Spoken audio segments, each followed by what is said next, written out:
நிறைய பேர் அவங்களுடைய இங்கிலீஷ் நாலேஜை இம்ப்ரூவ் பண்ண முடியாமல் போனதுக்கு என்ன காரணம் அப்படின்னா அவங்களுடைய ஃப்ரெண்ட்ஸ் தான்.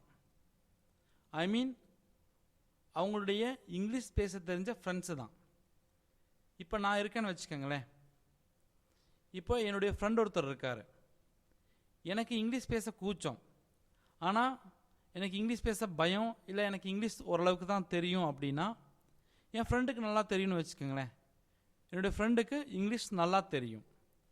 அப்போ நான் என்ன பண்ணுறேன் அப்படின்னா, நான் எங்கே இங்கிலீஷ் பேச வேண்டி வந்தாலும் என் ஃப்ரெண்டு மூலமாகவே எல்லாம் பண்ணிக்கிறேன்.